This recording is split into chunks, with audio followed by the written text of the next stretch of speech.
Live TV, सच सबसे आगे।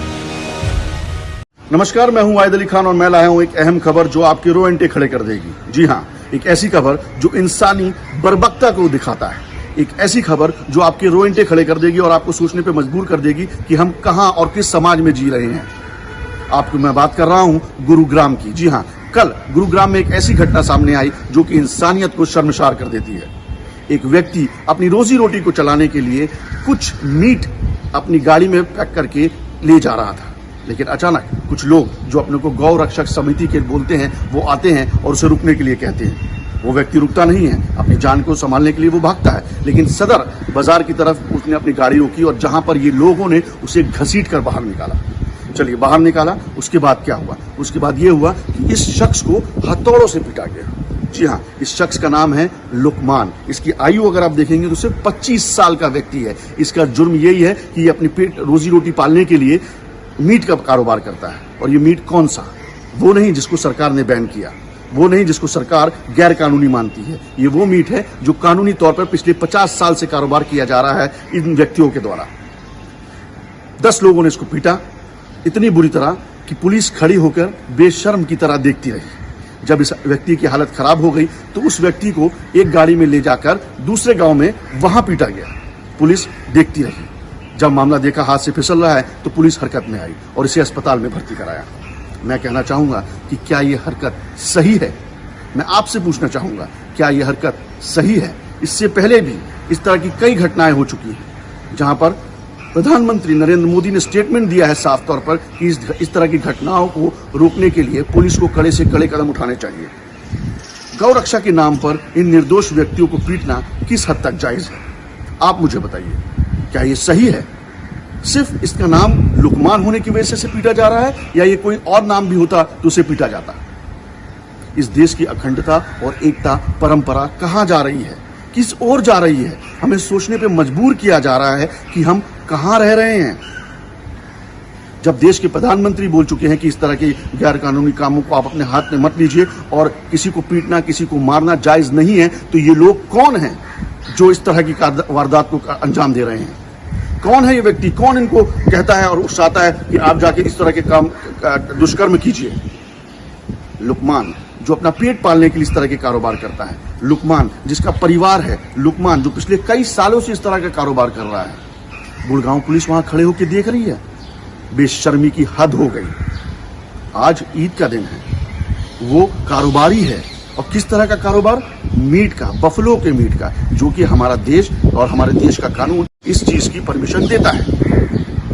गौ रक्षा के नाम पर आए और जय श्री राम बोलकर आपने किसी को भी पीटना शुरू कर दिया। किस हद तक सही है? हथौड़े से? इस तरह का वीडियो वायरल हो रहा है और इस तरह का वीडियो सिर्फ हमारे देश में नहीं बल्कि विदेशों में भी वायरल हो रहा है। क्या हमारे देश की इज्जत रह गई? कहां जा रहे हैं? किस ओर जा रहे हैं हम? क्या देश के प्रधानमंत्री का भी कहना काफी नहीं है? इन लोगों को शर्म आनी चाहिए इस तरह कानून अपने हाथ में लेते हुए। इन लोगों ने हमें मजबूर कर दिया है ये सोचने के लिए कि हम कहां जाएं, किसके पास जाएं। पुलिस वाले के पास जाते हैं तो वो मुक्त दर्शक बन के वहां पर देखते रहते हैं इस तरह की चीजें। हम पिटते रहते हैं और हमें पिटाई देखते रहते हैं, यानी हमें बचाने वाला कोई नहीं। बीजेपी, कांग्रेस, एनसीपी, जितनी भी समाज पार्टी हैं राष्ट्र की, उनसे एक आम आदमी को कोई लेना देना नहीं। एक आम आदमी सुबह निकलता है ये सोचकर कि उसे अपनी रोजी के जरिए कुछ पैसे कमाने हैं और अपने घर को पालना है, लेकिन उसे कभी भी रोककर पीट दिया जाता है। हालांकि पुलिस के द्वारा कहा जा रहा है कि कुछ लोगों को उन्होंने गिरफ्तार जरूर किया है और कुछ लोगों का नाम नामजद किया गया है, लेकिन क्या इन लोगों की गिरफ्तारी काफी है? क्या ये 2-4 दिन के बाद जब इनको बेल मिल जाएगा ये बाहर आके दोबारा ये वही काम करेंगे? मेरा इस देश के प्रधानमंत्री, गृह मंत्री से नम्र निवेदन है कि इन लोगों के खिलाफ सख्त से सख्त कार्रवाई की जाए। हम भी इसी देश के नागरिक हैं। जब प्रधानमंत्री 130 करोड़ देशवासी बोलते हैं तो उस 130 करोड़ में हम भी 22 करोड़ हैं। हम भी इसी देश के व्यक्ति हैं। हमें भी उतना ही हक है जीने का जितना इन लोगों को है। अगर इसने गैर कानूनी काम किया होता तो बेशक इसे फांसी पर चढ़ा देते आप। हालांकि मामला इन्वेस्टिगेशन का है। पुलिस ने कहा कि ये मीट को जांच के लिए भेजा गया है और मीट की जांच के बाद ही पता चलेगा कि किस चीज का मीट है। ठीक है, जांच कीजिए। जांच में अगर आरोप सिद्ध होता है तो उसे आप फांसी की सजा दे दीजिए, लेकिन जांच पूरी होने से पहले ही उसको इस तरह हथौड़े से मारना, और ये वीडियो अगर आप देख लें तो आपके रोंगटे खड़े हो जाएंगे। हम सब भाई भाई हैं, क्यों ना हम भाईचारों की बात करें? क्यों हम इस तरह हिंदू मुसलमान और गांव और बकरियों के बीच में पड़े हुए हैं? इस देश के आगे बढ़ने की बात करें। ये देश जब हमारा कोरोना के सामने इस तरह झुंझुड़ रहा है कि इकोनॉमी नीचे हो गई है, लोग बेरोजगार हो गए हैं, लोगों के पास काम नहीं है करने के लिए, लोगों के पास खाने के लिए पैसे नहीं है, उस समय इस तरह के कुछ लोग आते हैं और एक गरीब इंसान को चलती ट्रक से उतार के नीचे फेंकते हैं और मारते हैं। किस तरह जायज है? चलिए मुझे बताइए। अगर ये जायज है तो मैं आपसे वादा करता हूं कि मैं इस देश को छोड़ने के लिए तैयार हूं। लेकिन अगर आप बोलते हैं नाजायज हैं तो मैं आपके साथ खड़ा हूं। मैं जानता हूं कि मेरा हिंदू भाई मेरे साथ खड़ा है। हमारी दोस्ती सालों साल से चल रही है, कई हजार साल से चल रही है और इंशाअल्लाह ताला चलती रहेगी। लेकिन इस तरह के वारदात से हमें कोई फर्क नहीं पड़ा।